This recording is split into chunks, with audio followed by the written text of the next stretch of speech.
Good morning, everyone, and happy Monday. This week, we will be taking guided notes and working on some practice in classifying organisms and understanding the characteristics of life. So this whole next unit is about classifying living things and understanding what makes a living thing, and then also understanding cells. So all of these notes are already on Teams. They're also on my website. I'll show you how to access them. You should be able to download them from Teams. You can download either the PDF version and type into it on Adobe Acrobat like I'll be doing, or you can download it in Microsoft Word and type on there as well. I can show you how to do that. It's not very difficult. And then, or you could print it out, take a picture, and upload it. Remember, I will not accept anything if it's not in Teams moving forward. And if you need assistance on how to upload things into Teams, I have shared a video on my Teams account, on my YouTube channel, on my website to help you navigate that. So without further ado, you should have your notes in front of you. And we're going to go ahead and get started. So this is Adobe Acrobat Reader. If you press the sign button up at the top and then click the letters, it'll let you type it in. Or if you're doing Microsoft Word, you could easily type it in and then delete the lines. So you could do it either way, whichever way is easiest for you, or print it out. Make sure you put your period on there because I'm not seeing you. Sometimes it's harder to keep track of what class you're in. And then, again, all of these notes are on my website. I've also uploaded some useful videos for you on my website that you can watch, and I'll show you those at the end. Let me just pull that up now so that I don't forget to do that later. Okay. So our 6 characteristics of life. In order for something to be alive, it must meet these 6 characteristics. And these 6 characteristics are organization. So that doesn't mean it needs to be organized like it likes to have things in certain places. It means that the cells within it are organized. And I'll get into what that means in a little bit. Our second characteristic is growth and development. Our third characteristic, let me move this down. Our third characteristic is reproduction. We have to be able to reproduce. Our fourth characteristic is response to stimuli, and that's like things around you. So I'll say stimuli / the environment. Our fifth characteristic is maintain homeostasis, and we'll get down to what that means as well. And our last characteristics is the use, or how we obtain and use energy. So let's organize this. Oops.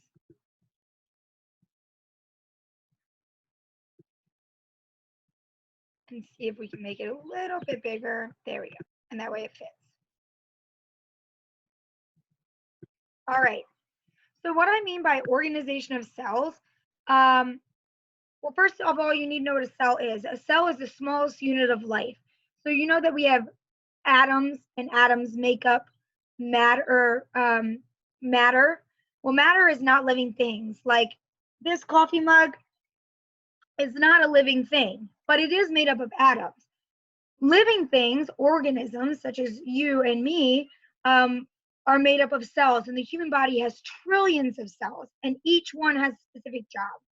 So an organism is a living thing that have all 6 characteristics of life. That means that organisms are made up of cells, and they meet these 6 characteristics.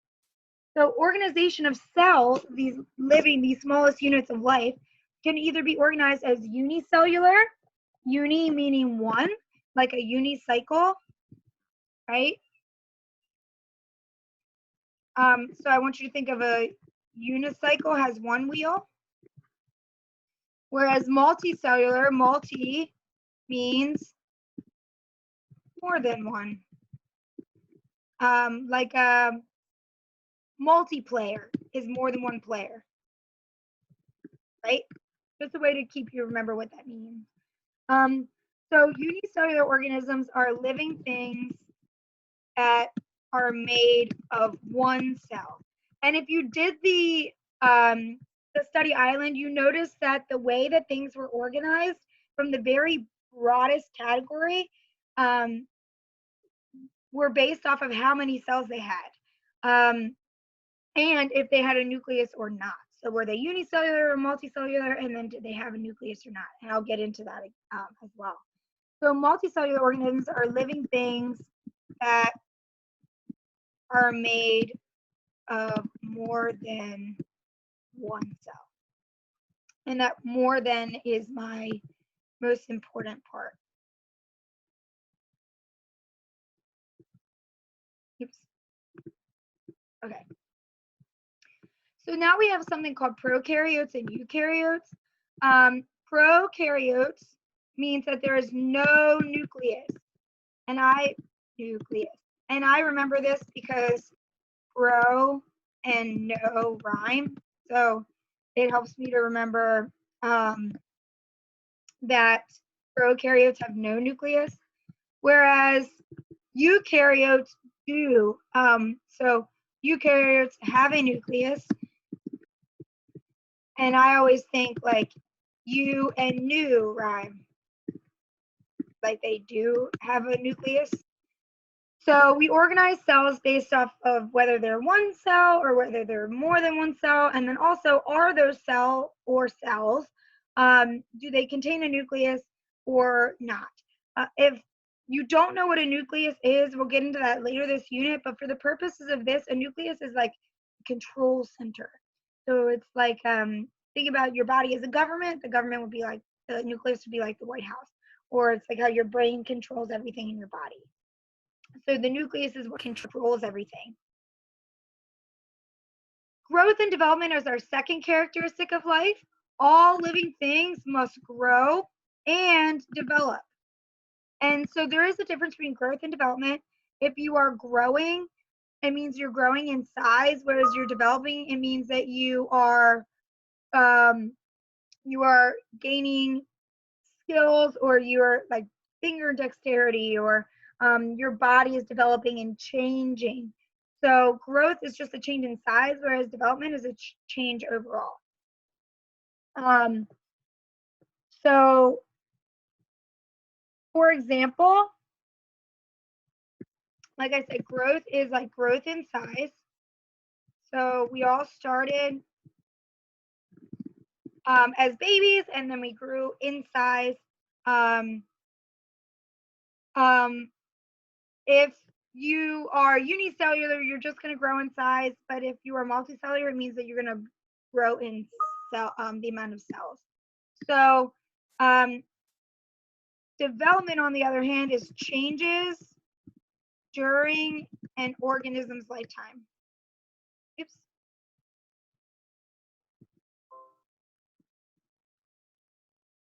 So what that means is that like the cell and cells will develop into specialized cells. So when you think about it, when you're a baby, or before you are born, all of your cells are the same, and then they start to specialize into heart cells and fingernail cells and eye cells, and eventually you are developed into a baby that has everything that they need for survival. Well, that takes 9 months for you to develop, and your cells specialize. So your nerve cells become nerve cells, and your skin cells become skin cells, and so on and so forth.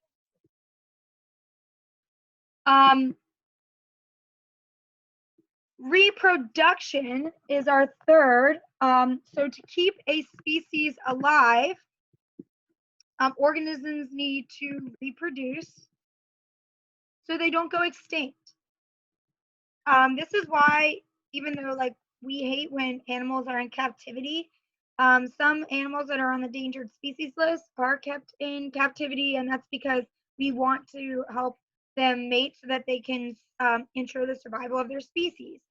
So, in order for our species to stay alive, I guess, it would mean that we need to make sure that there are more humans as time goes on. So we are repopulating. Now, sexual reproduction requires a mate, and of course, be mature about this. But asexual does not require a mate. Some species do not require a mate to reproduce. Some are able to reproduce on their own. And we're not just talking about like humans or animals. Remember, living things are also plants too. So, you know, you got to think outside the box. We're not going to go into the specific types of reproduction specifically, but just know that sexual requires mate and asexual does not. Ah! I hope that you just jumped, because if you did, then you are alive. You responded to stimuli and your environment. All living things react to their environment and their bodies. If you were in the wild and you weren't able to react to your surroundings, you probably wouldn't be alive. Similarly, our eyeballs, you'll notice that when you go in the dark, your pupils get bigger to let more light in, and when we're outside, our pupils get small to let less light in. That's our bodies adapting. When we're cold, we get goosebumps, so that it creates a little pocket of air, a little insulation to keep us warmer. We shiver. When we're too hot, we sweat. These are ways that our body maintains homeostasis, which is the next one, but it's also ways that we respond to our environment, ways to keep us alive. So, internal stimuli would be considered like body functions and needs. So, like this would be like our stomach growling, and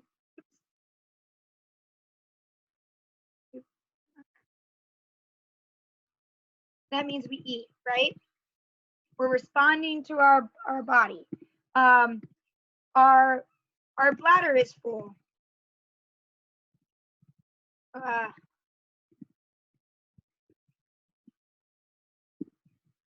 If our bladder's full, we go to the bathroom. So this is just us responding to our environment. Dry mouth, or responding to our bodies rather. We drink water. External stimuli is like I said, this is environmental factors.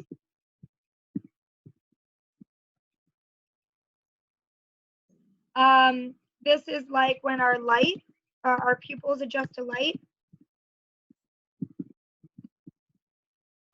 When it's too cold, we shiver. And when it's too hot, we sweat.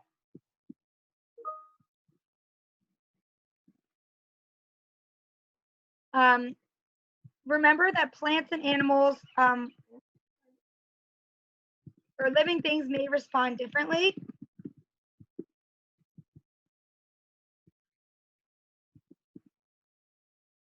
But they're still responding. Sally, relax. They're still responding, so they're alive. Just because they don't respond like you doesn't mean that somebody's not alive. I mean, if I was like, hey, are you alive? And you were like, yeah, Miss Burley, I'm fine. Obviously, you're responding. Somebody might respond totally differently. So just understand that our reactions might be different, but as long as you're responding, that means that you're good. So number 5 is maintaining homeostasis. Homeo means same, and stasis means status or condition. So put them together. That means homeostasis is maintaining the same status or condition. So the definition, the formal definition is an organism's ability to maintain stable conditions when outside conditions change. And this is very similar to responding to our environment, but homeostasis is primarily within the body. So this is the way our body maintains like a stable temperature and a stable water level. So just to stress, we need to maintain certain internal conditions to stay alive. We need to maintain stable internal conditions to stay alive. Some examples, like I said, are temperature. We sweat or shiver. If we are sick, our body fights that off. Our temperature might rise. I'll use our water level as another one. So we like drink, or I'll just say urinate, to maintain water levels. But this is our body's way of maintaining normalcy. If our bodies are too hot, we can die. If we have a fever that is too high, we do things to keep our blood pressure normal. Our bodies just need stable conditions, just like plants. You can't change a plant's conditions and expect them to adapt right away. And then last would be use of energy. Everything living things do requires energy. Even talking right now, living things, also known as organisms, get energy. They can either make their own energy. They can either make their own energy or absorbing food. So they can make their own energy, or or absorbing food. And I didn't put this on there, but I want you to know, for the purpose of, I know the study islands asked you, an autotroph is an organism that makes its own food.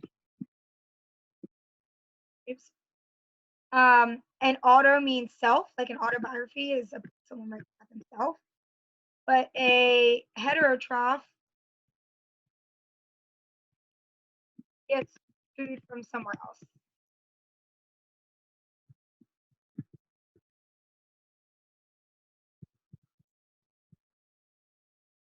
All right, so there's our six characteristics of life.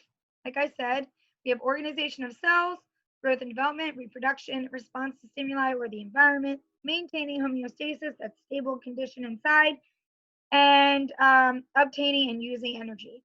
Now I want to specify the classifying organisms. This is what the study island was on. I know a lot of you needed help.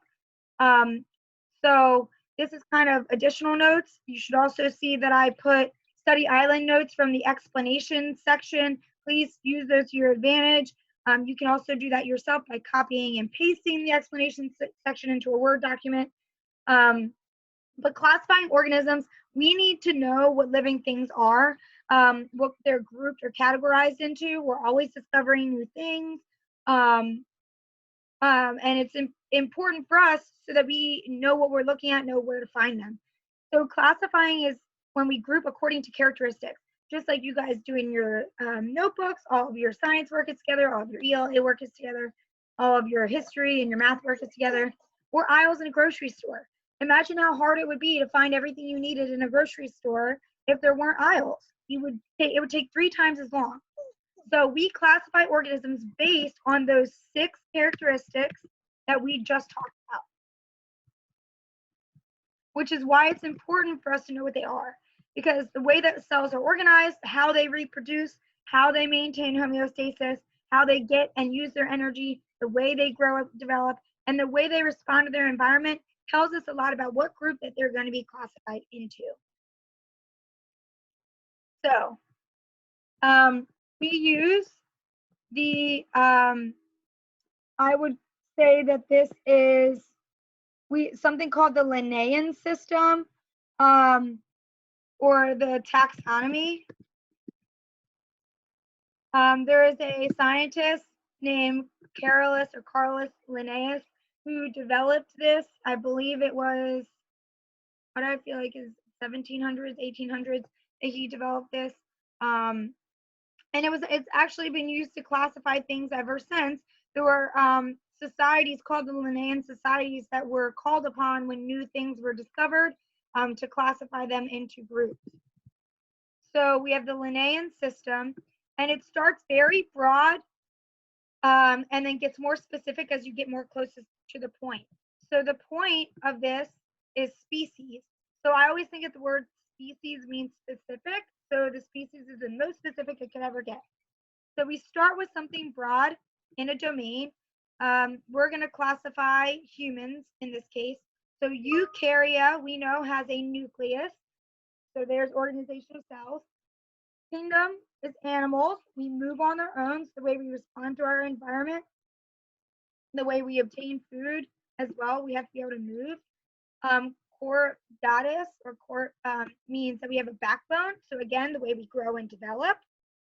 Mammals, we have fur or hair and milk glands. So again, this is how we obtain and use energy. This is how we feed our young. This is our physical characteristics, the way we grow and develop.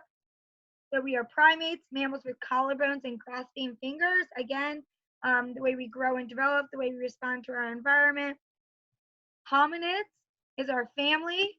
So primates with relatively flat faces and three-dimensional vision. What this means, like I said, this is our growth and development here, our organization of cells, how our cells are specialized. Homo hominids with upright posture and large brains. Homo sapiens, member of the genus Homo with high forehead and thin skull bones. So again, as you can see, we get more and more and more specific. Everything in the Homo category is also in all of these other categories. It kind of reminds me of the game Guess Who, where you ask if your person has a beard or glasses. You get more specific as you go on. But anything at the bottom would have all of these categories. Similarly, we're primates, or not only primates, but they're mammals, they're chordatus, they're animals, they are eukarya. So I'm not going to ask you to memorize these specifically. Just understand it gets broad, or it starts very broad and gets more specific as we get down to species or specific. You also need to know that we use something called binomial nomenclature. Bi means two, like bicycle. Nomial means name. So binomial nomenclature is a two-name naming system. The way that we do this, or these are scientific names. So all living things have a scientific name. Humans are known as Homo sapiens, which in Latin means wise man. The first name comes from the genus, so Homo. The second name comes from the species, which in our case is sapiens. You'll notice that genus, like for cats, is Felis, or for dogs is Canis. But then we have specific types of dogs and specific types of cats, which gives them the species name. So I do want to go back to my website. I want to show you where you can find everything. So here's my YouTube channel. Here's the blank notes. I'll also, after this is done, upload a copy of the completed notes. If you go to my website, if you go to the coursework and you go to Unit 5, can you believe we're on Unit 5? Classification in cells. That you have, here's the characteristics of life, a cool video. Here's a foldable version of what we did today. The notes are the same. It's just in a foldable version.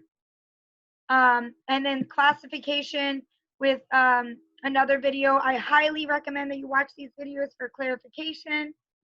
It will really, really help you. And then again, some more notes. So please use the website as a guide. I can see how many times people access it. And then again, my Zoom tutoring, the video links for the lessons, as well as what we're doing this week. So please don't hesitate to reach out if you have any questions.